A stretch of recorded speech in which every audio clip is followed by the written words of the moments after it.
Boa tarde a todos, sejam bem-vindos. Hoje é dia 20 de setembro de 2024. Nós estamos começando mais uma reunião semanal da programação de operação. Meu nome é Laura, eu vou ser a coordenadora da reunião de hoje. As apresentações vão ser divididas em três blocos. Ao final de cada bloco, haverá um intervalo de 5 minutos e, após cada intervalo, serão respondidas as perguntas que forem recebidas no chat. Vamos começar então as apresentações do nosso primeiro bloco. Nesse bloco serão abordadas as questões relativas à previsão meteorológica, previsão hidrológica e operação hidráulica. Eu passo a palavra então para a Aline, que vai começar com a previsão meteorológica. Aline. Acho que agora o som está saindo, né? Olá, boa tarde aos presentes. Eu peço só um instante só para eu compartilhar a tela, um minutinho, por favor. Acredito que já esteja disponível. Então, dando início à previsão meteorológica, primeiro falando sobre as condições de tempo que se deu nessa semana. A semana se iniciou com uma frente fria atuando ali atuando e avançando ali pela região sudeste. É, e o outro destaque para essa semana também são agora o final da semana, né, com a atuação de áreas de estabilidade que estão provocando chuva ali no Rio Grande do Sul. Essas áreas de estabilidade estão associadas a um cavado e também ao avanço de uma nova frente fria que vem avançando ali pelo Rio Grande do Sul. Então, para essa semana, os destaques são essas duas frentes frias. Uma no início da semana, ali atuando na região sudeste, e agora essa no finalzinho que vem avançando aí pelo Rio Grande do Sul. Aí aqui na imagem da direita é a precipitação acumulada. Essa imagem é do dia 14, até o dia 19, então até ontem. Por isso que não pega tanta precipitação aqui nas bacias do Uruguai, do Jacuí, mas em relação à precipitação acumulada, observamos precipitação acumulada nas bacias do Uruguai, do Jacuí, e também, principalmente, nas bacias do Iguaçu, Paranapanema e Incremental Itaipu, devido aí ao início dessa semana operativa. Agora falando sobre a média da temperatura máxima do ar, essa semana teve um declínio de temperaturas na região sul, sudeste e também em parte do centro-oeste, em comparação à semana passada, anterior do dia 7 ao dia 13, foi aquela semana marcada por temperaturas bem elevadas em grande parte do país, e essa semana teve esse declínio das temperaturas. Em relação à média da radiação solar, é possível ver essa mancha aqui com uma radiação solar mais baixa. Isso é associado àquela frente que eu comentei, que se deu aí no início aí da semana operativa. Então, a baixa radiação está associada a um aumento da nebulosidade nessa faixa. Agora, indo para a velocidade média do vento, essa semana, em relação à semana passada, o destaque é uma redução aqui da velocidade média do vento no interior do Nordeste, mas de forma geral ficou bem parecido, o perfil ficou bem parecido com a semana anterior. Agora, já indo para a previsão para a próxima semana operativa, pegando o intervalo do dia 21 a 27, como eu comentei, tem essas áreas de estabilidade associada ao cavado e uma frente fria no Rio Grande do Sul. Agora, nesses dias, ela deve avançar aí nos próximos dias, mas de forma geral, a próxima semana, os acumulados de precipitação vão ficar concentrados principalmente nas bacias do sul e na incremental Itaipu. Isso devido a esses próximos dias e também a uma segunda frente fria que vai atuar principalmente aí no Rio Grande do Sul, no meado para o final da semana.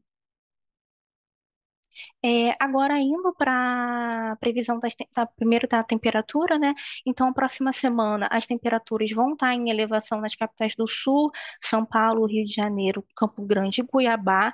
Essa próxima semana, do intervalo aí do dia 21 ao 27, devido a essa elevação da temperatura, o comportamento vai estar bem parecido com a segunda semana de setembro, que é aquela semana aí operativa do dia 7 ao dia 13, onde apresentaram temperaturas elevadas. Então, essa próxima semana vai estar com um perfil bem parecido com aquela semana. Em relação a solar vai estar com uma estabilidade, então a próxima semana os valores vão ser parecidos com essa semana. E a eólica também vai estar Desculpa, aqui tem um erro, aqui está em declínio, mas a eólica vai estar estável também, tá? Peço para desconsiderarem aqui esse tom de azul, seria um tom de verde, que a eólica vai estar na próxima semana numa média aí estável em relação a essa semana, com exceção aí dos últimos dias, que vai apresentar um leve declínio, devido ao avanço dessa segunda frente fria que vai se dar na próxima semana. Era isso que eu tinha para apresentar. Muito obrigada, eu fico à disposição para dúvidas. Aí eu devolvo a palavra. Obrigada, Aline. Agora eu passo a palavra para Ana Machado, que vai falar sobre a previsão hidrológica. Boa tarde a todos. Vou compartilhar aqui a minha tela, um minutinho.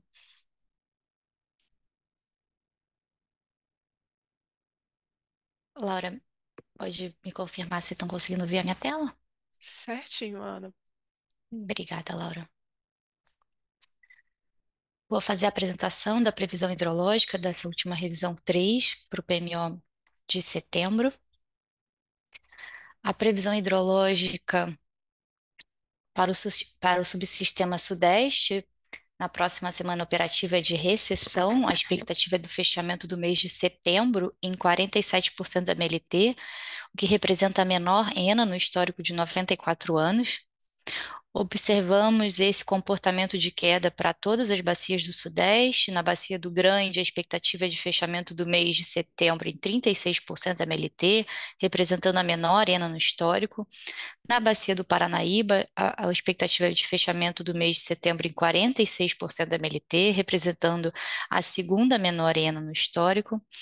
Na bacia do Paranapanema, a expectativa de fechamento do mês de setembro em 30% da MLT, representando a menor ENA no histórico, assim como na bacia do Grande. Na bacia do Paraná, a expectativa de fechamento do mês de setembro em 50% da MLT, representando a segunda menor ENA no histórico. A previsão hidrológica para o subsistema Sul, para a próxima semana operativa é de ascensão. A expectativa é de fechamento do mês de setembro em 62% da MLT, representando a 30ª menor ENA no histórico.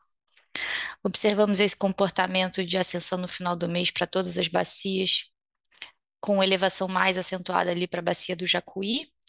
Na bacia do Iguaçu, a expectativa do fechamento do mês de setembro em 69% da MLT, representando a 40ª menor ENA no histórico.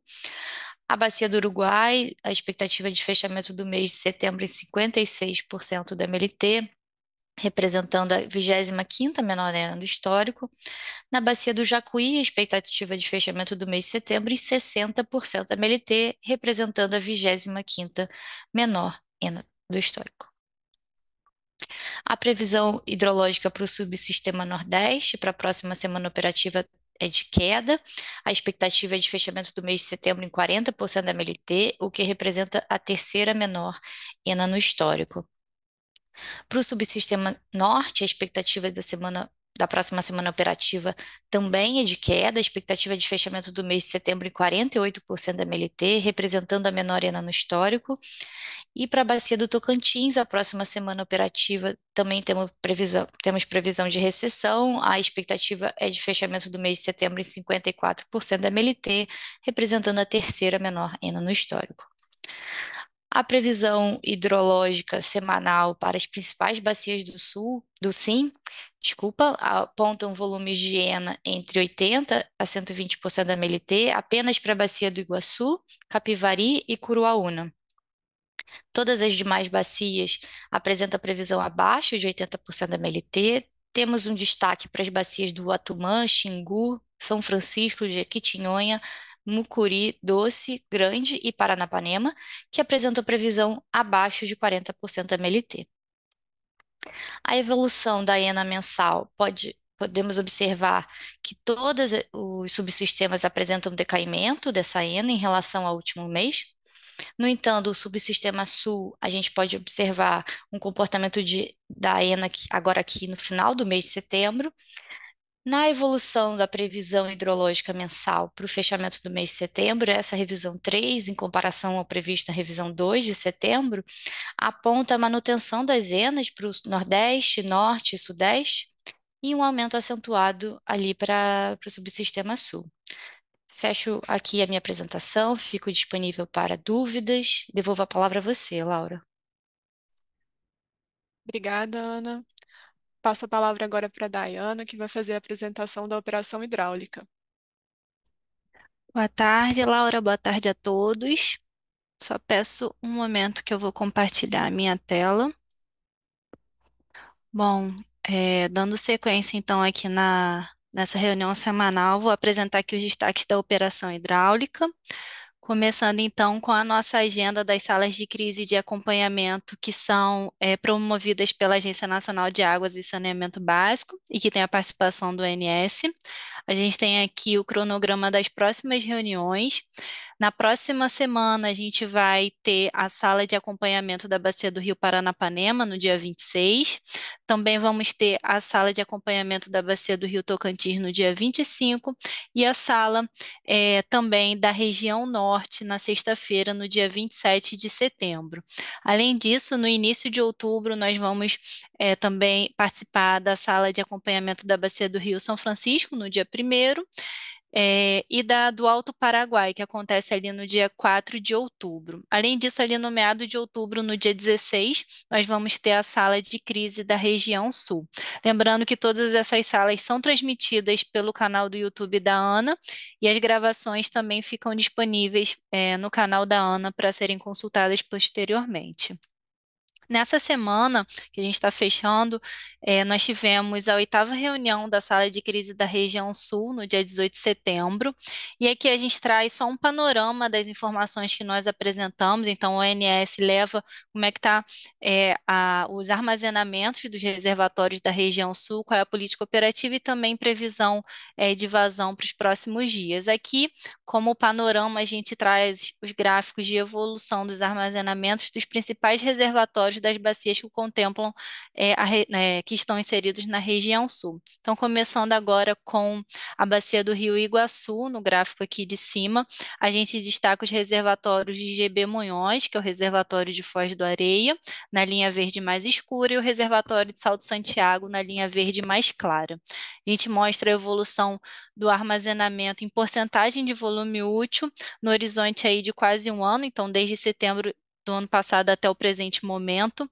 Aqui mais para o final do gráfico a gente consegue observar que o reservatório de Foz do Areia, que está localizado na cabeceira, né, dessa cascata, a gente começa a observar um depressionamento do reservatório a partir de agosto desse ano, isso por conta, né, da gente estar entrando em um período de estiagem, também da gente estar usando o recurso hidroenergético que está armazenado nesse reservatório. Atualmente, a gente está com cerca de 37% do volume útil nesse reservatório.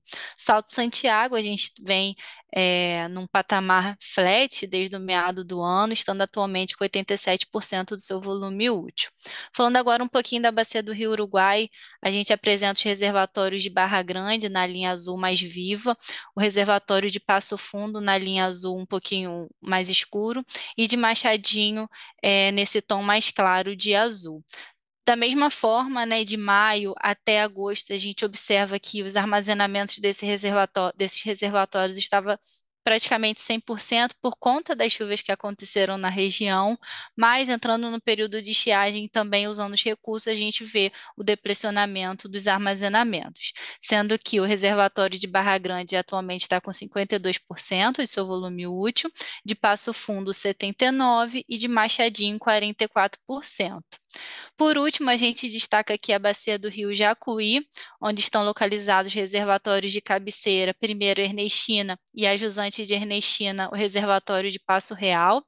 Então, Ernestina é um reservatório que, na maior parte do tempo, ele opera ali acima de 100% do seu volume útil, atualmente com 101. E o reservatório de Passo Real, no período que também nós tivemos chuvas na região, um armazenamento elevado, e desde então, né, desde a cessão das chuvas na bacia, na região sul como um todo, a gente vê o leve depressionamento do reservatório, estando atualmente com cerca de 66% do seu volume útil. Por fim, a gente apresenta aqui o destaque das defluências na região ali do Baixo Paraná, na bacia do Rio Paraná, com destaque para as defluências da usina de Jupiá e Porto Primavera. Jupiá está representada pela a linha azul mais clara e Porto Primavera pela linha azul, azul mais escura. Como a gente observa, né, ali no meado de agosto, nós elevamos as defluências do Baixo Paraná. Atualmente, a gente está praticando em Jupiá uma defluência de aproximadamente 4.900 metros cúbicos por segundo e no Porto Primavera uma defluência ali próxima de 5.480 metros cúbicos por segundo. Bom, eram esses os destaques. Laura, eu agradeço aqui o espaço e fico à disposição para quaisquer dúvidas. Obrigada, Dayana. Agora nós vamos fazer um intervalo de 5 minutos. Quando retornar, vamos responder a primeira rodada de perguntas e depois vamos dar seguimento às apresentações do segundo bloco. Até já! Estamos de volta com a reunião semanal de programação da operação. E antes da gente iniciar as apresentações do segundo bloco, nós vamos responder as perguntas que foram enviadas pelo chat. O Luciano Contim, da Eletrobras, perguntou: prezados, boa tarde, sobre a viabilização do uso do reservatório da hidrelétrica de Belo Monte, com vazão mínima de 100 metros cúbicos por segundo, ao invés de 300 metros cúbicos por segundo, sendo possível, em respeito às licenças e autorizações necessárias, a intenção do ONS é praticar essa mudança de valor mínimo de forma permanente? Caso não seja permanente, até quando? Obrigada. Eu vou pedir a ajuda da Dayana para responder essa pergunta para a gente. Dayana, por favor. Bom, boa tarde, Luciano. Obrigada pela pergunta. A título de informação, né, hoje o agente Norte Energia declarou o FCRH 6751, né, que flexibiliza a restrição de 300 metros cúbicos para 100 metros cúbicos na usina de Belo Monte, e isso em virtude da autorização do IBAMA para a prática dessa flexibilização. Destacando que tanto o FCRH, né, quanto a autorização do IBAMA foram dadas de forma temporária até o final de novembro, até o dia 30 de novembro desse ano. Obrigada, Dayana. Bom, recebemos mais uma pergunta aqui do Renato, da Tradner. A pergunta dele é: prezados, boa tarde. O que explica o aumento da carga do norte? Renato, quem vai responder essa pergunta para a gente é a Geisa durante a apresentação dela, que vai ser nesse próximo bloco, tá ok? Então, vamos começar o segundo bloco. Nesse segundo bloco, serão abordadas as questões relativas à previsão de carga para programação diária e acompanhamento diário semanal, previsão de carga para o PMO e limites elétricos e principais intervenções elétricas. Agora eu passo a palavra para a Sofia, que vai apresentar a previsão de carga para programação diária e acompanhamento diário semanal. Obrigada, Laura. Só um minuto para compartilhar minha tela. Vocês conseguem ver a minha tela, a apresentação? Ainda não está no modo apresentação. Aí, entrou, certinho. Entrou? Então, boa tarde, meu nome é Sofia. Vou apresentar sobre a previsão de carga para essa semana operativa. Iniciando aqui pelo subsistema Sudeste. Nós tivemos uma boa semana de previsão para esse subsistema, com alguns desvios aqui entre o dia 14 e o dia 16, principalmente aqui no dia 15 de setembro. Estes desvios ocorreram principalmente pela queda de temperatura maior do que o esperado. Então, era previsto uma queda de temperatura, foi feito um ajuste de carga para essa queda de temperatura, só que a gente teve uma queda maior, superou as expectativas, tanto para o estado do Rio de Janeiro quanto para o estado do Mato Grosso, o que refletiu aqui numa queda mais baixa, que foi corrigida ao longo da semana. Para esse subsistema, nós tivemos um MAP para o pré-carga D100 para essa semana de 3,09% e para o PDP de 1,93%. E, em relação a esses desvios, 64% deles para o pré-carga D100 foram inferiores a 3% e para o PDP, 75% deles foram inferiores a 3%. Passando para o subsistema Sul, que é o subsistema mais complicado, de previsão mais complexa, nós tivemos uma semana com alguns desvios, começando aqui no dia 13 e se estendendo até em torno do dia 18. Estes desvios ocorreram principalmente porque a gente teve temperaturas previstas muito mais altas do que as verificadas. Então, a gente teve uma previsão de temperatura maior do que a gente estava esperando. Então, a previsão foi feita para uma carga maior e a carga acabou vindo mais baixa porque a temperatura verificada foi mais baixa. Conforme a semana foi passando, foi feito um ajuste dessa previsão de forma sutil, mas as temperaturas estavam aumentando gradativamente ao longo da semana. No entanto, a carga não acompanhou esse aumento da temperatura, sendo um aumento mais lento da carga até aqui no dia 17, no dia 18, que a gente teve um ajuste da previsão com o verificado. Para esse subsistema, nessa semana, nós tivemos o MAP do prévio carga decente de 4,38% e para o PDP de 4,26%, sendo que destes desvios, 42% dos desvios do prévio carga decente foram inferiores a 3% e 41% dos desvios do PDP foram inferiores a 3%. Para o Nordeste, nós tivemos uma boa semana de previsão, com desvios mais acentuados, tanto aqui para o fim do dia 16 e no início e fim do dia 17, que ocorreram aqui no final do dia, na ponta noturna, mas esse processo já foi ajustado aqui para o dia 18, que a gente já tem uma ponta noturna casada aqui com a previsão. Para o caso do subsistema Nordeste, nós tivemos um MAP de 1,66% para o prévio carga decente nessa semana operativa e para o PDP de 1,70%, sendo que para estes desvios, 85% dos desvios do prévio carga decente foram inferiores a 3% e 87% dos desvios foram inferiores a 3% para o PDP. Para o último subsistema, o subsistema norte, nós tivemos uma excelente semana de previsão. Todos os desvios aqui em torno de 3% ou inferiores a esse valor. Para essa semana, esse subsistema teve um MAP para o prévio carga decente de 1,21% e para o PDP de 1,05%. Sendo que para o prévio carga, 97% dos desvios foram inferiores a 3% e para o PDP, 98% dos desvios foram inferiores a 3%. Finalizando para o SIM, nós tivemos uma boa semana de previsão e a gente pode ver aqui que aquele desvio que a gente verificou no início para o subsistema Sudeste, ele acaba se refletindo aqui na carga do SIM, por ser um subsistema com uma parcela significativa aqui da nossa carga. Mas, como a gente pode ver, foi feito o ajuste ao longo da semana. E para o SIM, nós temos aqui que o prévio carga para essa semana apresentou 2,12% do MAP e o PDP foi 1,51% no MAP, sendo que para o prévio carga decente, 78% dos desvios foram inferiores a 3% e para o PDP, 85% dos desvios foram inferiores a 3%.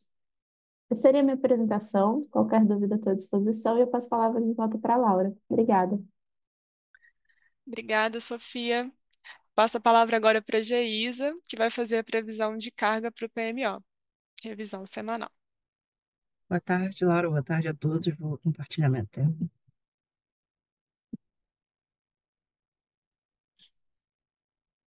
Já está aparecendo? Tá, sim. Só pegar o pointer. Bom, dando continuidade, vou falar da previsão de carga para programação semanal da operação, começando pelos destaques meteorológicos. Falando agora um pouco do subsistema Sudeste Centro-Oeste Sul, a semana vigente, na semana em vigor, ela apresentou temperaturas mais amenas, quando comparadas com as observadas na segunda semana operativa, na semana passada, principalmente nas regiões sul e sudeste. Para o fim dessa semana operativa e o começo da próxima, é esperada a entrada de uma frente fria, que vai reduzir um pouco as temperaturas. No entanto, o comportamento para a próxima semana operativa, para esses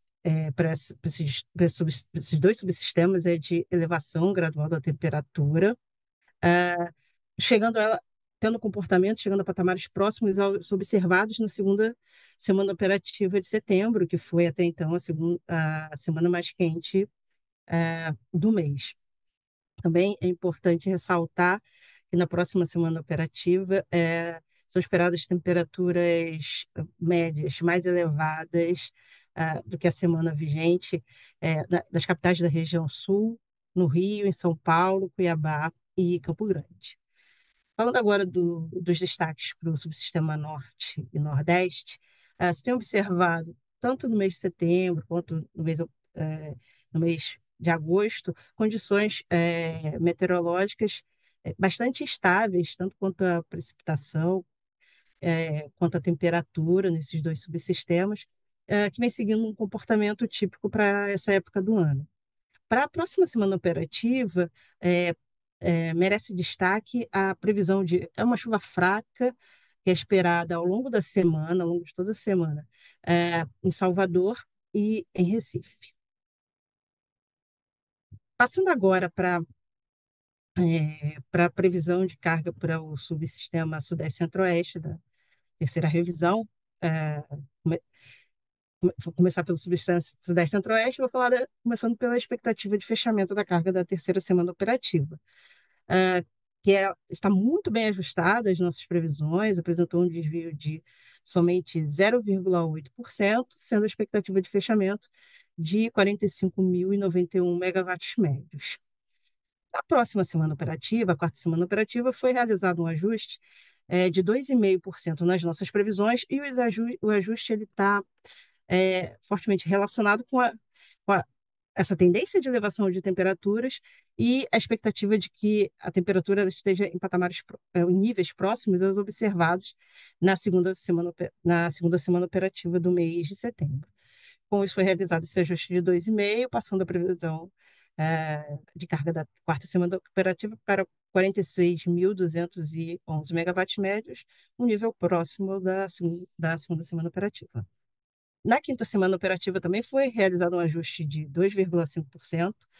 Esse ajuste foi realizado somente para manter o comportamento, a sazonalidade do período, visto que até o presente momento não temos nenhuma sinalização meteorológica para essa semana. Com isso, a previsão de carga de setembro revista para o subsistema Sudeste Centro-Oeste apresenta um ajuste de 6% com relação às previsões do PMO de setembro, sendo ela agora de 45.561 megawatts médios.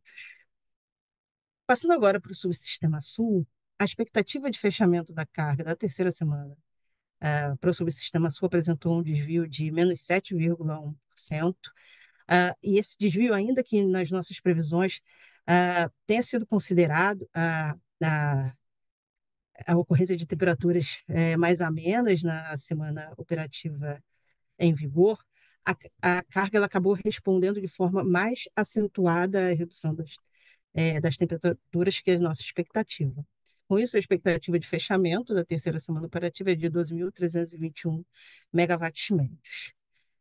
Para a quarta e quinta semana operativa, não foram realizados ajustes nas previsões. Especificamente para a quarta semana operativa, não foi realizado ajuste, visto que as sinalizações meteorológicas indicam a elevação da temperatura na próxima semana operativa, chegando aos patamares próximos aos observados na segunda semana operativa de setembro.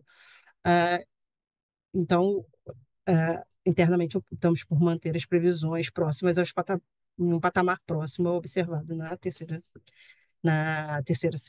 segunda semana operativa. Com isso, a previsão de setembro revista para o subsistema Sul apresenta um ajuste de somente menos 0,2% com relação às previsões do PMO, sendo a previsão agora de 13.021 megawatts médios. Passando agora para o subsistema Nordeste, no subsistema Nordeste, a nossa expectativa de fechamento da terceira semana operativa apresenta um desvio de 1,9% com relação às nossas previsões, sendo a expectativa de fechamento de 13.292 megawatts médios.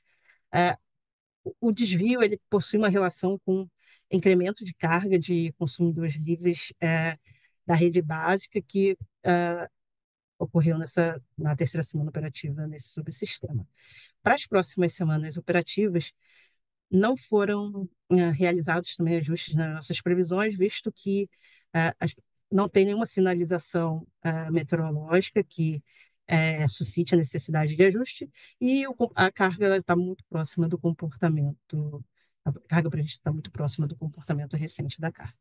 Com isso, a previsão de carga revista para setembro no subsistema Nordeste apresenta um ajuste de menos 0,9% com relação às previsões do PMO, sendo a previsão agora de 13.125 megawatts médios.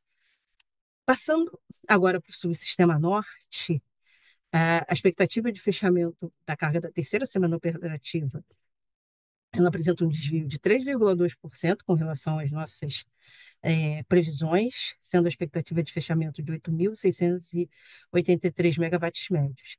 Aqui no subsistema Norte, existem alguns fatores que justificam esse desvio.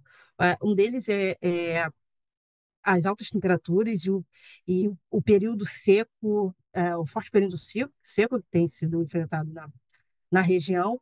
E não somente isso, também a elevação, a carga do Amazonas encontra-se muito alta também.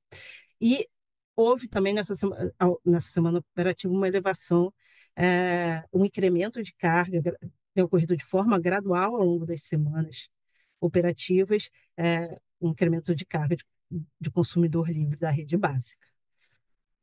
Na quarta semana operativa, foi realizado um ajuste nas nossas previsões, de forma a considerar esses pontos mencionados, que impactaram na carga da terceira semana. Então, a carga da quarta semana operativa ela foi ajustada, levando em consideração que se tem um momento de temperatura alta, um período muito seco, e a volta de carga de consumidores livres. Então, as previsões elas foram ajustadas em 3,1% para a quarta semana e para a quinta semana operativa do mês de setembro. O maior detalhe dado para o subsistema Norte foi dado de forma a responder à pergunta do Renato, feita durante o intervalo. Com isso, a previsão revista de setembro para o subsistema Norte apresentou ajuste de 4,1% com relação às previsões do PMO, sendo a previsão agora de 8.508 megawatts médios. Finalizando agora com o Sistema Interligado Nacional, a nossa expectativa de fechamento da terceira semana operativa está muito ajustada às nossas previsões, apresentando um desvio de somente menos 0,1%, e essa assertividade está bastante relacionada à assertividade da previsão do subsistema Sudeste Centro-Oeste, sendo a expectativa de fechamento, então, de 79.386 megawatts médios. Para a quarta semana operativa, as previsões elas sofreram um ajuste de 2,3%, sendo esse ajuste reflexo de ajustes realizados nas previsões do subsistema Norte e o subsistema Sudeste Centro-Oeste. E para a quinta semana operativa, os ajustes das previsões foram de 1,4%, sendo também impactado por ajustes realizados nos mesmos dois subsistemas. Com isso, a previsão de setembro revista para o SIM apresenta um ajuste de 3,6% com relação às previsões do PMO de setembro, sendo agora a previsão de 80.214 megawatts médios. Era isso tudo que eu tinha para apresentar sobre as previsões semanais, e fico à disposição para responder qualquer questionamento. Passo a palavra para a Laura. Obrigada, Geisa. Eu vou fazer agora a apresentação de limites elétricos e as principais intervenções elétricas.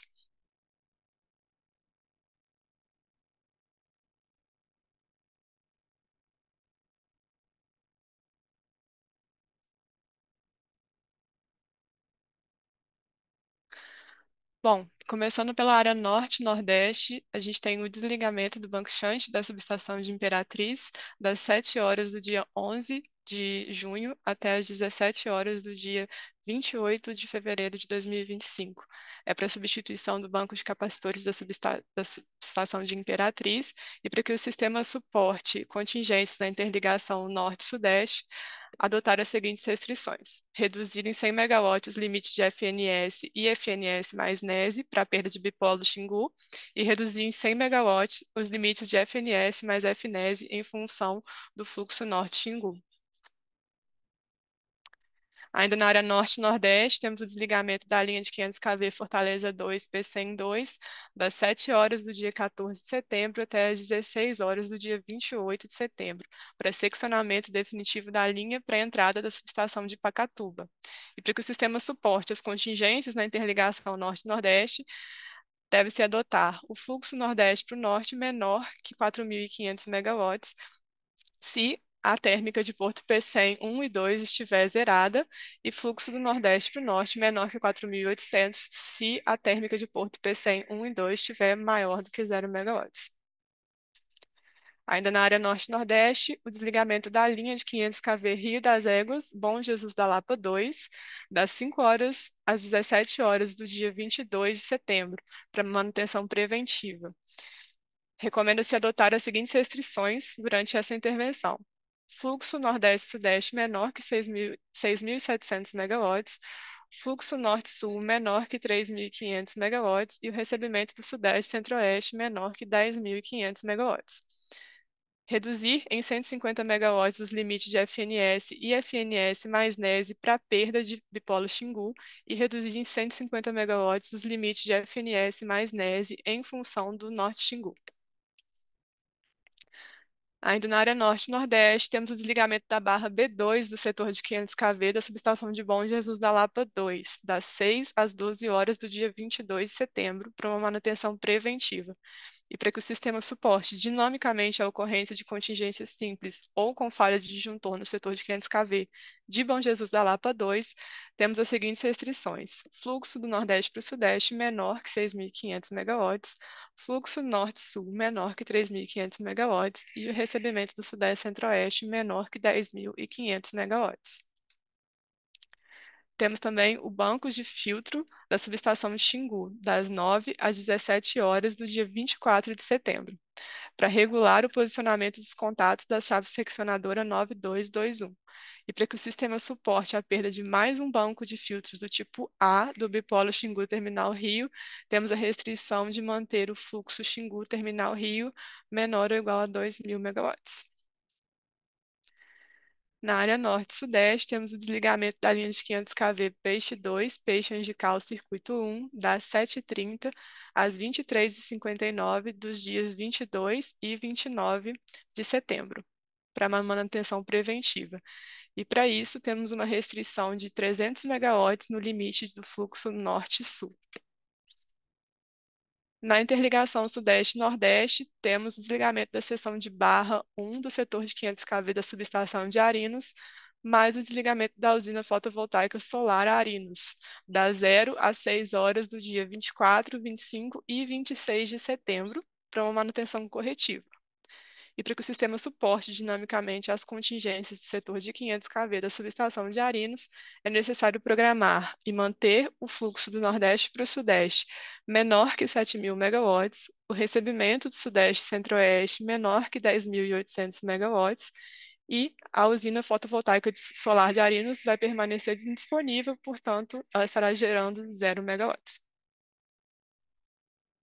Na área norte e nordeste, temos também a proteção diferencial de barras da subestação de Fortaleza 2, 500 kV, das 7 horas do dia 27 de setembro às 17 horas do dia 29 de setembro. O motivo é bloqueio da proteção diferencial de barras da subestação de Fortaleza 2, 500 kV para integração e comissionamento da nova linha de 500 kV Fortaleza 2 Pacatuba. Para que o sistema suporte dinamicamente as contingências no 500 kV da subestação de Fortaleza 2, é necessário adotar o fluxo Nordeste para o Norte menor que 4.500 MW. Ainda na área Norte-Nordeste, temos o desligamento da proteção diferencial de barras da subestação de P102 500 kV, das 7 horas do dia 27 às 17 horas do dia 29 de setembro, para bloqueio da proteção diferencial de barras da subestação P102, para poder integrar e comissionar a nova linha de 500 kV P102 Pacatuba. E para que o sistema suporte contingências no setor de 500 kV da subestação de P102, é necessário adotar o fluxo Nordeste-Norte menor que 4.500 megawatts. Temos também, na área de interligação Sul-Sudeste, o desligamento dos bancos de capacitor série das linhas 765 kV Foz do Iguaçu e Ivaporã Circuito 3, da linha 765 kV Ivaiporã Itaberá Circuito 3, da linha 765 kV Itaberá Tijuco Preto Circuito 3, das 6h30 do dia 28 de junho às 15h30 do dia 23 de janeiro de 2025. Essa obra tem por motivo a substituição de capacitores séries na subestação Ivaiporã e Itaberá, e para manter a integridade do SIM para perdas duplas de linhas de 765 kV em um dos 3 trechos, é necessário limitar. Se o número de unidades geradoras de Itaipu 60 Hz for menor que 5, reduzir o limite do recebimento sudeste em 1.200 megawatts. Se o número de unidades geradoras de Itaipu 60 Hz for maior ou igual a 5, reduzir o limite do recebimento sudeste em 600 megawatts. Ainda na área interligação sul-sudeste, a gente tem o desligamento do compensador síncrono da subestação de Ibiúna, das 8 horas do dia 22 de agosto até as 17 horas do dia 6 de dezembro. O motivo é a modernização do sistema de regulação de tensão, controle de partida e controle conjunto de tensão. E para que o sistema suporte, é necessário adotar as seguintes penalizações: recebimento sudeste, redução em 250 megawatts, e no recebimento sul, uma redução de 150 megawatts. Temos também o desligamento da linha de 765 kV Ivaiporã Itaberá 3, das 6h30 do dia 20 de setembro até às 17 horas do dia 7 de outubro, para substituição de chave seccionadora na subestação de Itaberá. E para manter a integridade do SIM, diante de perdas simples e duplas de linhas de 765, é necessário reduzir o limite do recebimento sudeste em 1.500 megawatts e reduzir o limite do R-Sul em 500 megawatts.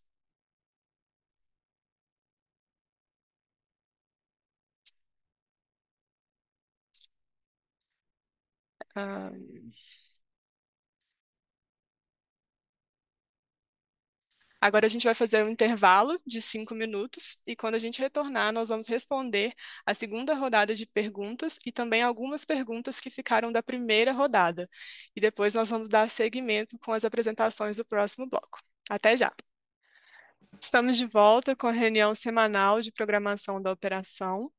As perguntas que foram enviadas no primeiro e segundo bloco serão respondidas no próximo bloco, devido ao tema delas estarem relacionados com as apresentações a seguir, agora, do terceiro bloco. Nesse terceiro bloco serão abordados 3 temas: resultados do PMO, intervenções energéticas relevantes e política operativa. Passo a palavra para o João Pedro para falar sobre os resultados do PMO. Boa tarde, Laura. Obrigado. É só um instantinho para compartilhar minha tela.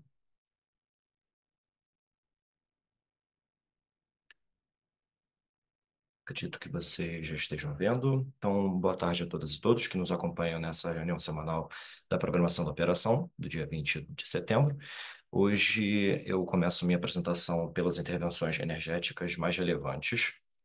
Lembrando que o nosso critério de relevância seleciona intervenções em UGs de grande porte ou que alteram limites sistêmicos. Começando pelo Sudeste Centro-Oeste, nós temos na UHE Teodomiro manutenção corretiva na UG3 no dia 22 de setembro. Em Três Marias temos teste Black Start, programado também para o dia 22 de setembro. Em Ilha Solteira temos manutenção preventiva na Sul G6, programada para o período de 21 a 23 de setembro. Em São Simão, temos teste Black Start na usina, programado para o dia 22 de setembro, e na Sul G6, a manutenção preventiva, programada para o período de 24 a 30 de setembro. Passando para o sul, temos testes Black Start em Itá, no dia 22 de setembro, e em Baixo Iguaçu, no dia 22 de setembro também. No Nordeste, nós não temos intervenções energéticas relevantes, sobre o critério que eu mencionei. E para o Norte, temos em Peixe Angical uma manutenção em equipamentos da subestação programada para os dias 22 e 29 de setembro. Já em Mauá 3, nós temos manutenção corretiva na Sul G2, programada para o período de 21 a 22 de setembro.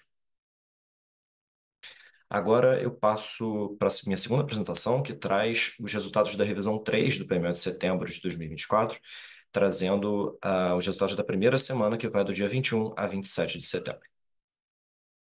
Inicio com um ponto de destaque nesse slide, em que nós trazemos um conjunto de despachos emitidos pela ANEEL, que comanda a inclusão de uma parcela de custo fixo nos CVUs de algumas térmicas Mirchan, a serem recalculados mensalmente pela CCE. Os despachos foram o 2.743, que traz o CVU da UTE Juiz de Fora, 2.752 com o CVU da UTE Canoas, 2.760 com o CVU da UTE Ibirité, 2.762 com o CVU da UTE Nova Piratininga e 2.763 com o CVU da UTE Seropédica.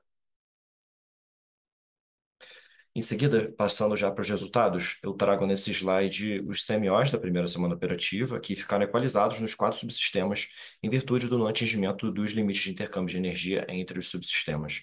Foram observadas pequenas variações de valores entre os patamares de carga e o valor médio semanal ficou em R$ 323,06 por megawatt-hora em todo o SIM. Agora nós trazemos o despacho térmico comandado pelo modelo DECOMP para a primeira semana operativa, que se deu por inflexibilidade declarada pelos agentes, vista aqui na cor verde escuro, havendo também despacho por ordem de mérito na cor marrom para os subsistemas Sudeste, Sudeste Centro-Oeste, Nordeste, Norte e Sul. Para o SIM, nós temos um despacho total previsto de 9.297 megawatts médios, sendo 4.748 por inflexibilidade e 4.549 por ordem de mérito, distribuído entre os subsistemas, como mostra a tabela e o gráfico desse slide. Aproveitamos para ressaltar sempre que os valores aqui apresentados, de despacho comandado pelo DECOMP, são apenas indicativos, visto que o despacho por ordem de mérito é comandado pelo modelo DCEM na etapa de programação diária. Ainda com relação ao despacho térmico, nós temos as usinas AGNL, que devem ser comandadas com uma antecedência de 2 meses. Então, nessa revisão 3 do PMO de setembro de 2024, nós estamos indicando o despacho ou não para a semana compreendida entre os dias 23 de novembro e 29 de novembro de 2024 pelo modelo DECOMP. Para isso, nós calculamos o benefício marginal do despacho pressurizante 2 meses à frente, e assim foi indicado o despacho antecipado para as UTEs Santa Cruz e Luiz O.R. Melo, visto que o benefício GNL foi de quase R$ 257 por megawatt-hora para os 2 subsistemas em que as usinas estão inseridas, e esse valor é superior ao CVU das duas, como mostra a tabela. No caso de Porto Sergipe, o benefício GNL foi inferior ao CVU da usina e não foi verificada a indicação do despacho antecipado. Agora nós passamos para o armazenamento dos subsistemas. Os gráficos desse slide trazem em suas linhas os valores de armazenamento para os estágios determinísticos do estudo, com as mais escuras de acordo com essa revisão 3 de setembro, enquanto as linhas mais claras indicam os valores das revisões anteriores desse PMO. Para o segundo mês de outubro de 2024, nós modelamos um estágio estocástico, em que nós trabalhamos com cenários, e assim nós trazemos a distribuição dos armazenamentos nesses cenários, por meio dos gráficos de boxplot, sendo o boxplot mais à esquerda para os resultados do PMO e mais à direita para essa revisão 3. Então, começando pelo Sudeste Centro-Oeste, no canto esquerdo superior, nós partimos de 49,2% no início da semana operativa, de acordo com os níveis de partida informados pelos agentes, devendo alcançar 46,5% ao final do primeiro mês. Já em outubro, temos cenários indicando armazenamentos entre 39,3% e 45,8%, com o valor esperado de 41,5%. Para o Sul, temos o início do estudo com 56,2% de armazenamento, chegando ao final do primeiro mês em 54,7% para o subsistema. Já para o segundo mês, temos maior dispersão, com cenários variando entre 30,3% e 96,7%, e valor esperado de 56,9% de armazenamento para o Sul. Passando para o Nordeste, o estudo parte de 51,3% de armazenamento, fechando o primeiro mês com 49,8% para o Nordeste. Já o segundo mês traz cenários variando de 43,7% até 49,3% de armazenamento, com valor esperado de 45,3%. Fechando com o Norte, o estudo parte de 76,7% de armazenamento, devendo fechar o primeiro mês com 74,3%. E no segundo mês, temos cenários indicando armazenamentos por lá de 61,6% até 63,6% de armazenamento, com o valor esperado de 62,2%. Por fim, com relação à importação de energia, nós recebemos oferta de importação pela Argentina, pela comercializadora Enel. A oferta foi composta de 5 blocos, sendo 2 blocos de 400, um de 700, mais um de 400 e um de 300 megawatts médios, para todos os patamares de carga. Os CVUs variaram entre cerca de R$ 773 por megawatt-hora até cerca de R$ 1.507 por megawatt-hora, apresentando pequena variação em relação à oferta da semana passada, como nos mostram os números abaixo da tabela. Já pelo Uruguai, nós recebemos oferta de importação pelas comercializadoras Enel, BTG Pactual e Bolt Energy. As 3 ofertas foram divididas em 6 blocos, sendo 2 de 33, 2 de 17 e mais 2 de 33 megawatts médios, respectivamente, para todos os patamares de carga. O CVU de cada bloco pode ser visto nas tabelas, variando entre cerca de 570 até R$ 2.023 por megawatt-hora para a Enel, cerca de 571 até R$ 2.035 por megawatt-hora para a BTG Pactual e cerca de 589 até R$ 2.048 por megawatt-hora para a Bolt Energy. As diferenças em relação aos valores ofertados na última revisão podem ser vistos nas partes de baixo da tabela e nos mostram que houve pequena queda nos preços ofertados. Por fim, sempre aproveito para ressaltar que essas ofertas recebidas não são consideradas nas simulações energéticas. E dessa forma eu concluo minhas apresentações de hoje. Agradeço a todos pela atenção, fico à disposição para esclarecer qualquer dúvida, e devolvo a palavra à Laura. Muito obrigado.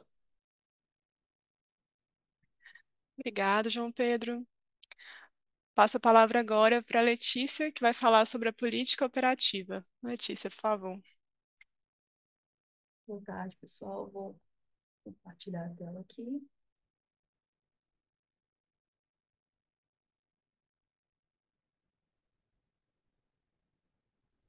Acredito que eu esteja me vendo.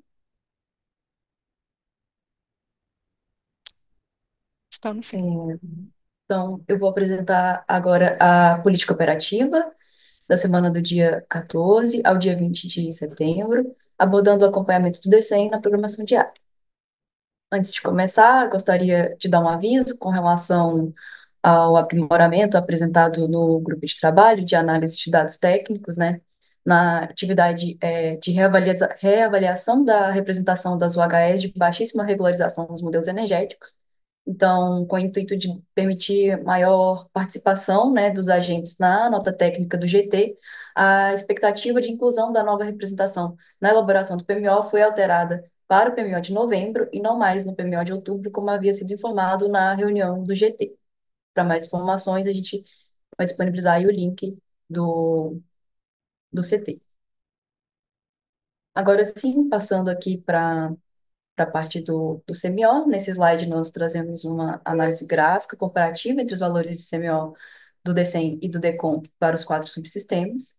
No DECOMP, o CMO semanal médio ficou em R$ 341,76 por megawatt-hora para todos os subsistemas, e no DCEM, para os subsistemas Sul e Sudeste, o CMO ao longo da semana ficou próximo do CMO do DECOMP, com a redução um pouco mais acentuada no dia 15/9, devido ao vale de carga do domingo. Já o aumento de CMO observado ali no horário de ponta, especialmente nos dias 14 e 16 em todos os subsistemas, é devido ao atendimento de carga com valor máximo no Sul e no Sudeste, em torno de R$ 443 por megawatt-hora, devido ao aumento da carga livre.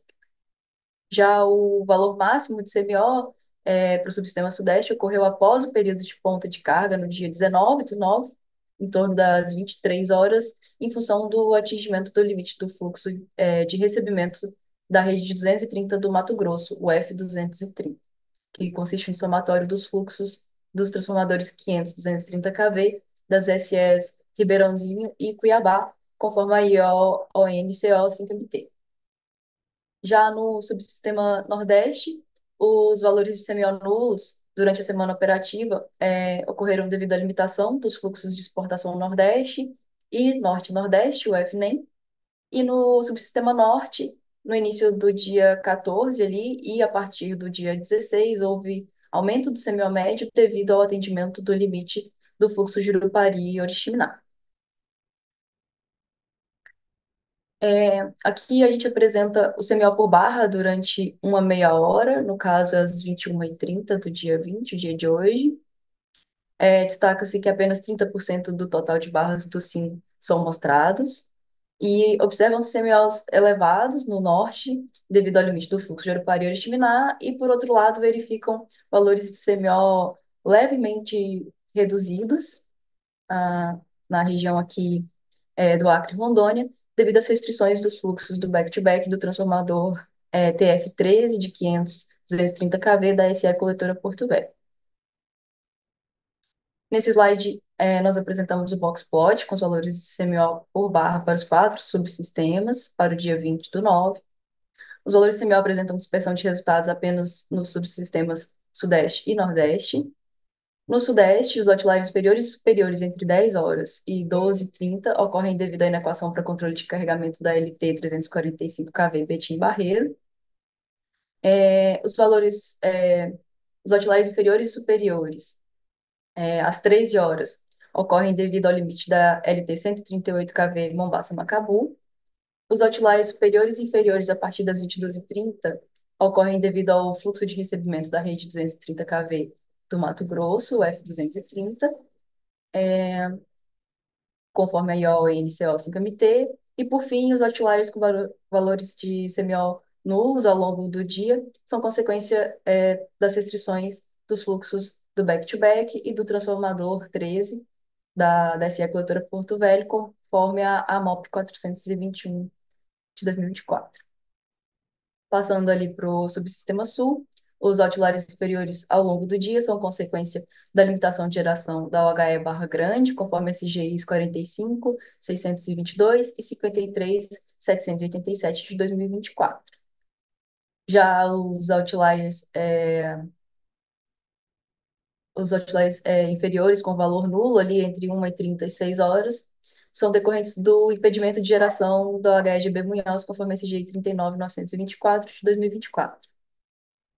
Passando para o subsistema Nordeste, os outliers inferiores com valor de CMO nulo ocorrem até às 4 horas da manhã, como consequência do limite da LT 230 kV Gentil do Ouro 1 Irecê, e às 21 horas e 21h30, devido à limitação de geração entre a SE Senhor do Bonfim 2 e a SE Campo Formoso, conforme ONNE2SO. Os demais outliers inferiores e superiores ao longo do dia são consequência da inequação para controle de carregamento da LT 230 kV Banabuio Aquiraz 2, conforme a MOP 331 de 2024. E, por fim, no subsistema Norte, os outliers inferiores entre 7 horas e 12 horas são decorrentes do fluxo exportação Nordeste e do fluxo da região Nordeste para o Norte, o FNEM, conforme ON e NNE. Os outliers superiores, com valores de CMO superiores a R$ 3.000 por megawatt-hora, ocorrem devido à limitação do fluxo Jurupari-Oriximiná, conforme ION-N5MM. Os outliers superiores a partir das 23 horas ocorrem devido à limitação do fluxo UF230, recebimento da rede 230 kV do Mato Grosso, conforme a IO-NCO 5MT, e, por fim, os outliers inferiores com valor de CMO em torno de R$ 79 por megawatt-hora ao longo do dia são consequência da limitação de geração da UTE Aparecida, conforme SGI 44.087 de 2024. Nos próximos 2 slides, a gente apresenta um comparativo entre DCEM e PDP para os 4 subsistemas com relação às gerações hidráulica e térmica. Iniciando pela geração hidráulica, observa-se que em todos os subsistemas as diferenças ocorreram em função da política operativa, e a redução de geração no subsistema Norte está de acordo com a recomendação do CMSE, com o intuito de preservar o recurso para atendimento à ponta de carga nos meses de outubro e novembro de 2024. Já com relação à geração térmica, foram observadas gerações mais elevadas no PDP em quase todos os dias, devido à declaração de flexibilidade por parte dos agentes e os despachos por razão elétrica para atendimento à ponta de carga. As térmicas despachadas adicionalmente foram no Sudeste Centro-Oeste, Norte Fluminense 4, Cubatão, Termorrio, Carqui 13 e 19, Seropédica, Termomacaé, Poçude 1 e 2. No Subsistema Sul foram J. Lacerda 1 e B e Barra Bonita 1. No Norte, Geramar 1 e 2 e Porto do Itaqui. E no Nordeste, Global 1 e 2, Prosperidade 2, Porto do PCM 1 e 2, Termobahia e Maracanaú. A UTE Maracanaú foi despachada por razão elétrica nos dias 14 e 15 de setembro, devido à intervenção na subestação Fortaleza 2.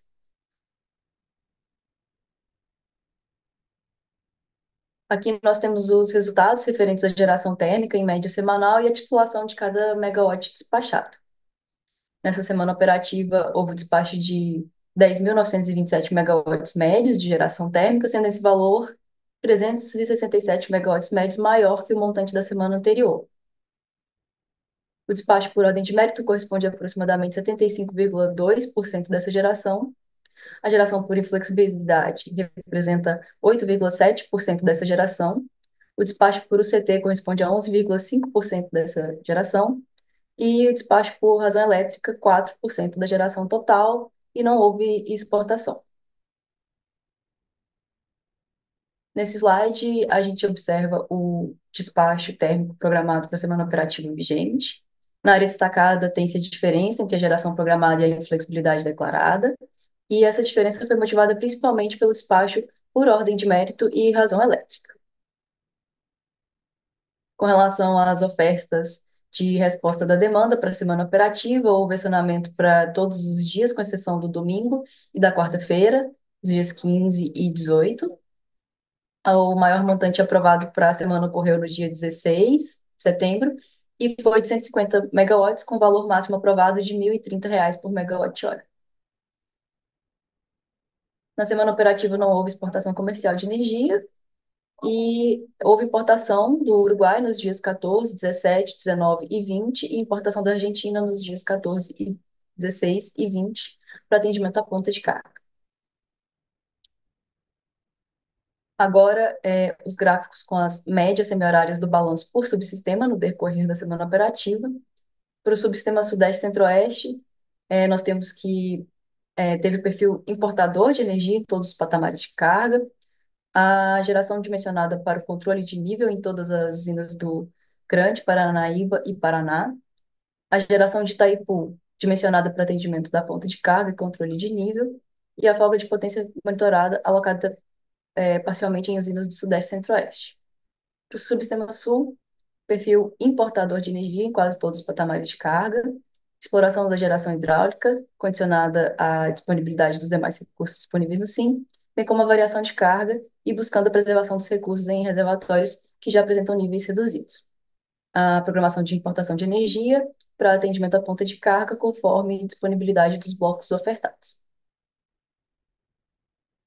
Para o Nordeste, nós tivemos o perfil exportador de energia em todos os patamares de carga e atendimento às restrições da curva de segurança da Bacia de São Francisco.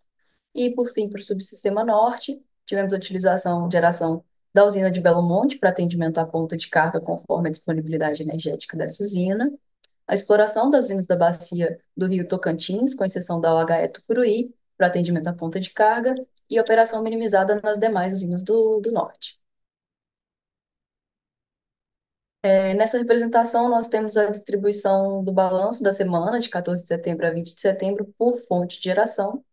Nós tivemos 86% do despacho sendo atendido por geração renovável, dentre todas as fontes. 40% dessa geração são de usinas não despachadas centralizadamente, como eólicas fotovoltaicas, PCHs, PCTs e MMGD. Destaca-se que o montante de geração total foi de 1,2 gigawatts médios menor ao despachado na semana anterior, e as maiores diferenças observadas entre as fontes foram a redução da geração hidrelétrica de aproximadamente 500 megawatts médios e a redução de aproximadamente 390 megawatts médios de MMGD em relação ao período anterior. Com relação à previsão de geração eólica para a próxima semana operativa, é possível observar uma variação na geração ao longo da próxima semana, sendo a maior média de 17,8 gigawatts médios no domingo, dia 22, e a menor, 15,1 gigawatts médios na sexta, dia 28. Ficando com a diferença ali entre o máximo e o mínimo da ordem de 2,7 gigawatts médios. Por fim, trazemos os destaques para a política operativa da próxima semana.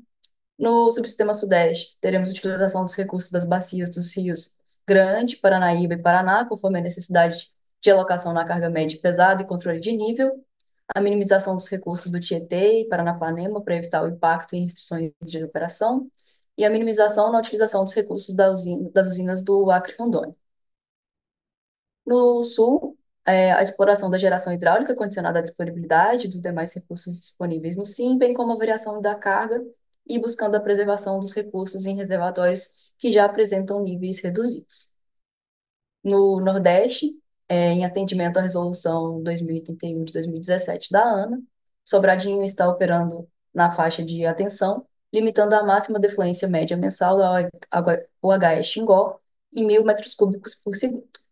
Dessa forma, serão praticadas modulações de geração para atendimento à carga, respeitando a média mensal limite. Perfil exportador de energia, né, em todos os patamares de carga, devido à geração eólica e fotovoltaica. No subsistema norte, utilização da geração da usina de Belo Monte para atendimento à ponta de carga, conforme a disponibilidade energética, a exploração de geração das usinas da Bacia do Rio Tocantins para atendimento à ponta de carga e operação minimizada nas demais usinas do norte. A folga de potência monitorada será alocada preferencialmente em usinas do Sudeste, Centro-Oeste e do Sul, e será feita a avaliação diária do despacho térmico para atendimento à ponta de carga. Aqui só o informe com relação à penúltima reunião do CMSE, o comitê aprovou ações preventivas para maximização de recursos para o atendimento à ponta do SIM, como a continuidade do despacho das usinas termoelétricas a gás natural liquefeito, Santa Cruz e Linhares ao longo de todo o mês de novembro, a possibilidade de despacho flexível das usinas termoelétricas a GNL Santa Cruz, Linhares e Porto Sergipe de modo flexível, buscando a minimização do custo total de operação do SIM para atendimento à ponta de carga do sistema, considerando os custos variáveis unitários a serem autorizados pela ANEEL. A articulação para viabilizar a operação excepcional do reservatório intermediário da hidrelétrica de Belo Monte, com vazão mínima de 100 metros cúbicos por segundo, respeitadas as licenças e autorizações necessárias. Articulação visando a entrada em operação da LT 500kV Porto do Sergipe, Olindina, CPA Sul, LT 500kV Terminal Rio Lago, Circuito 1 e 2, e LT 345kV Leopoldina 2, Lagos, visando assegurar o plano de escoamento de potência nos meses de setembro, outubro, novembro e dezembro. A possibilidade de utilização de critérios de desempenho de segurança menos restritivos para a operação do SIM, quando necessário, de forma a garantir a maximização do uso de recursos disponíveis e o atendimento às cargas entre setembro e novembro, conforme estabelecem os procedimentos de rede. Com relação ao atendimento à ponta de carga, devido às condições do SIM, existe alta probabilidade de ocorrer o despacho térmico adicional para atendimento à ponta para os dias úteis da próxima semana operativa, e também são mínimas as possibilidades de energia vertida turbinável na região sul durante períodos de carga leve e final de semana. Eu agradeço a atenção de todos, fico disponível para responder possíveis perguntas e devolvo a palavra para você, Laura. Obrigada, Letícia. Agora nós vamos fazer mais um intervalo de 5 minutos e quando retornar nós vamos responder a última bateria de perguntas que foram feitas durante esse bloco e as demais que não foram respondidas nos outros blocos. Até já! Estamos de volta com a reunião semanal de programação da operação. Agora nós vamos responder a última rodada de perguntas recebidas pelo chat deste último bloco e dos blocos anteriores.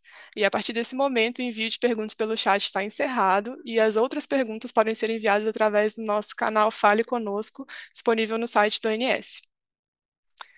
Bom, nós recebemos duas perguntas a respeito do horário de verão. Uma do Luiz Guilherme da Petrobras, que diz: boa tarde, foi noticiado ontem que o ONS realizou um estudo e recomendou ao CMSE a adoção do horário de verão, pois haveria uma economia de 2,5 gigawatts de despacho térmico no horário de ponta. Não fica claro se esse valor de 2,5 gigawatts refere-se à potência esperada de energia solar em uma hora adicional da ponta. Seria isso? Podem explicar ao que se refere essa economia noticiada de 2,5 gigawatts de despacho térmico na ponta? Seria por uma hora apenas? E recebemos também uma outra pergunta da Mônica Zambelli, da CPFL. Prezados, Na reunião do CMSE ocorrida essa semana, foi definida ou autorizada alguma nova ação que afeta a operação? Em relação ao possível retorno do horário de verão, quando o ONS vai disponibilizar os dados e estudos para essa mudança? Não me recordo, não chegamos a usar o DCEM com o horário de verão, então acho importante uma reunião com os agentes para apresentar isso. Para responder essas duas perguntas, eu vou pedir a ajuda do Fausto. Fausto, por favor. Obrigado, Laura. Boa tarde a todos, boa tarde, Mônica e Luiz Guilherme. A sua pergunta é bastante pertinente de vocês. Bom, o que eu tenho a responder a vocês é que o ONS fez uma nota técnica bem detalhada, na qual vocês certamente encontraram a resposta para essas dúvidas que vocês estão levantando. Mas essa nota técnica será divulgada pelo Ministério de Minas e Energia. Essa nota técnica é feita sobre encomenda para o Ministério. Então, ele divulgará, ele, que eu digo, o Ministério, fará a divulgação da nota técnica. Após a divulgação, faremos aí reuniões esclarecedoras em relação ao estudo que o ONS fez especificamente do horário de verão. Em relação ao DECEM, como você falou aí, Mônica, isso aí também o pessoal da programação, que cuida do DECEM, também deverá fazer essas reuniões esclarecedoras. Tranquilo, vamos esperar. Assim que o Ministério liberar a nota técnica, a gente pode discutir, conversar e tirar as dúvidas de vocês. Obrigado, boa tarde, bom fim de semana. Obrigada, Fausto. Vamos seguir com a próxima pergunta do Luciano Contim, da Eletrobras. Prezados, boa tarde. Sobre a possibilidade de postergação da manutenção da UTE Angra 2, atualmente prevista para início em 12 de novembro, com duração de 40 dias. Poderiam dizer se esse adiamento está confirmado ou se deve ocorrer? Obrigado. Tivemos também mais duas perguntas relacionadas à manutenção de Angra, e eu vou pedir para o João Pedro esclarecer esse assunto para a gente. João Pedro, por favor. Obrigado, Laura. Bom, boa tarde a todos que fizeram esse questionamento. Então, nós ainda não temos uma definição sobre a possibilidade de postergação da manutenção de Angra 2. Nós lembramos que as intervenções nessa usina são realizadas em ciclos de cerca de 13 meses para troca de combustível e demais manutenções preventivas. Então, assim que a gente tiver essa definição, a gente traz em reunião com todos os agentes. Obrigado. Obrigada, João Pedro. Bom, seguindo com a pergunta do André Duque, da Comerc. Prezados, boa tarde. Recentemente foram publicados os primeiros CVUs sob as diretrizes da resolução da ANEEL 1093 de 2024. Os CVUs das térmicas alcançadas pelo normativo, que estivessem vigentes à época da publicação do texto, deveriam permanecer válidos por 120 dias da publicação da resolução ou até que fossem aprovados novos CVUs nos termos daquela resolução. Tal prazo de 120 dias, salvo engano, se encerra na próxima semana, dia 25 de setembro. Sendo assim, tenho duas perguntas. As usinas alcançadas pelo normativo que não tiverem despacho da ANEEL com o novo CVU até 25 de setembro serão já modeladas e disponíveis a partir de outubro de 2024? Ou seja, com FC Max nulo já para o primeiro mês do PMO de outubro de 2024? 2. As usinas que já tiveram CVU publicado com vigência de 12 meses terão seu FC Max nulos a partir de outubro de 2025? Bom, pessoal, além dessa pergunta, a gente teve mais 4 perguntas relacionadas ao CVU das usinas Merchan, e eu vou pedir também para o João Pedro ajudar a gente nessa questão. João Pedro.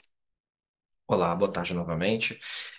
Bom, a gerência responsável por essa informação é a que é responsável pelo horizonte de médio prazo, e ela não está presente nessa reunião semanal, somente em reuniões do PMO, como a que a gente vai ter na semana que vem. Então, a gente entrou em contato com eles para buscar uma resposta para esse questionamento dos agentes, e a gente traz aqui uma resposta que eles nos passaram. Boa tarde. O deck preliminar do New Wave do mês de outubro de 2024 está em elaboração e será publicado na próxima segunda-feira, 23/9, e conterá a modelagem de todas as usinas listadas de acordo com seus respectivos dispositivos legais. Atenciosamente, Gerência de Estudos Energéticos. Obrigado, Laura. Obrigada, João Pedro. Temos também mais uma pergunta do Luciano Contim, também da Eletrobras. Prezados, boa tarde. Na reunião do PMO de setembro de 2024, o ONS frisou que, caso houvesse a antecipação da entrada da usina térmica de Termopernambuco, que seria com foco no atendimento à ponta do SIM, que seria com foco no atendimento à ponta do SIM. Normalmente, em termos de dados de entrada nos modelos, as gerações fora da ordem de mérito para atendimento à ponta têm sido empregadas exclusivamente no modelo D100. Entretanto, no caso da térmica de Pernambuco, a antecipação está associada ao início de suprimento dos contratos de potência de reserva de capacidade, e já para meados de outubro de 2024. Nesse caso, ainda que a geração fora do mérito seja para fins de atendimento à ponta, ela ficaria também representada somente no modelo D100, e no caso de despacho por mérito, a modelagem é a mesma das outras usinas nos três modelos? Obrigada. Tivemos essa pergunta relacionada à Termopernambuco e mais uma. Nós vamos também responder com a ajuda do João Pedro. João Pedro. Olá novamente, agradeço pelas perguntas recebidas e nós também estamos aguardando a regulamentação. Esse tema está em pauta da próxima reunião de diretoria da ANEEL e, da mesma forma, assim que nós tivermos essa informação, nós traremos para a reunião com todos os agentes, seja no PMO semana que vem ou na próxima reunião semanal. Muito obrigado. Obrigada, João Pedro. Seguindo, nós tivemos uma pergunta do Orlando Santos da Eletrobras, que é a seguinte: a partir do dia 19 de setembro, o ONS implementou metodologia com o objetivo de aumentar a confiabilidade do SIM, que considera o fator de sensibilidade, inicialmente para usinas fotovoltaicas e solares dos estados do Ceará e Rio Grande do Norte, porém, passando a considerar um conjunto maior de geradores agrupados em função do impacto semelhante no fluxo de potência que precisa ser controlado. A pergunta é: essa metodologia nova está sendo modelada no D100? Em caso afirmativo, em quais restrições? Obrigado e bom fim de semana. Letícia, você pode responder essa pergunta para a gente? Posso sim. Boa tarde, Rolando. Obrigada pela pergunta. Essa nova metodologia, que considera os geradores de forma agregada, ela foi implementada na etapa do pós-DECEM. No modelo DECEM não foram feitas alterações na modelagem. O modelo ele realiza o controle dos fluxos de acordo com a otimização do custo total de operação e a sensibilidade das usinas. Obrigada. Volto a palavra, Laura. Obrigada, Letícia. Seguindo, nós temos uma pergunta do Alessandro Dutra, da Petrobras. Prezados, observei um uso mais intenso da usina Furnas ao longo desse mês e maior deplecionamento do reservatório. Até o final do período seco, essa política irá permanecer? O ONS pensa despachar termoelétrica fora do mérito por questões energéticas de forma a preservar o armazenamento? Letícia, por favor, ajuda a gente nessa também. Boa tarde, Alessandro. Obrigada pela pergunta. O uso dos reservatórios do Sudeste, naturalmente, ele é mais intensificado, né, nesse período de setembro, outubro e novembro, para atendimento à carga, e é esperado que esse comportamento continue até o final do período seco. E o ONS não tem previsão de despacho para garantia energética. Laura? Obrigada, Letícia. Mais uma pergunta, nós temos aqui a Renê, da Genco Energia. Boa tarde. Como os CVUs de flexibilidade das usinas GNL serão representados no DECEM no período anterior a novembro? O modelo conseguirá ver a disponibilidade delas na pilha térmica? Letícia, por favor. Boa tarde, Renê. Obrigada pela pergunta. Então, seguindo ali os mesmos moldes do que foi feito em fevereiro, e também devido aos horários especiais do despacho dessas usinas, né, não serão representados nos modelos. Laura? Obrigada. Temos também uma pergunta do Humberto Moraes, da Prime Energy. Prezados, boa tarde. A redução da vazão mínima para a geração da usina de Belo Monte será representada nos modelos New Wave, Decomp e D100? Dayana, você pode responder essa pergunta para a gente? Posso sim. Boa tarde, Humberto. Então, só recapitulando, né, a flexibilização da vazão mínima de Belo Monte foi declarada no FSARH 6751. É um FSARH do tipo IOR, Informação Operativa Relevante, e ele vai ser considerado apenas na modelagem do DECEM. Bom, boa tarde, te devolvo a palavra, Laura. Obrigada. Bom, temos mais uma pergunta aqui do Diogo, da Voltalia. Quais são os planos do ONS no curto prazo para aumentar o escoamento das gerações renováveis do Nordeste, que estão sendo severamente impactadas com restrições de geração da ordem de até 80%, vertendo fontes eólicas e solares que são complementares à fonte hídrica e poderiam estar auxiliando nesse momento de seca com zero custo extra ao consumidor final? Bom, Diogo, a gente pede que você encaminhe essa questão para a central, porque o grupo responsável por esse tema não participa dessa reunião, então a gente pede que você encaminhe essa questão ou que ela seja feita novamente na reunião do PMO da semana que vem. Temos, por fim, mais uma pergunta do André, da Comerc.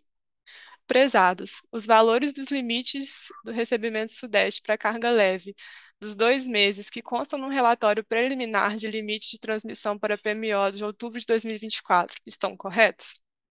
Bom, André, da mesma forma que a pergunta do Diogo, a gente pede que você encaminhe essa pergunta para a nossa central, porque os responsáveis por esse tema não estão presentes nessa reunião. Essa pergunta também pode ser feita na reunião de PMO da semana que vem. Bom, não temos mais perguntas e a gente pode passar para o nosso encerramento. A nossa próxima reunião semanal será no dia 27 de setembro e, em nome de toda a equipe do ONS, eu gostaria de agradecer a participação de todos envolvidos. Desejo a todos uma ótima tarde e um excelente final de semana.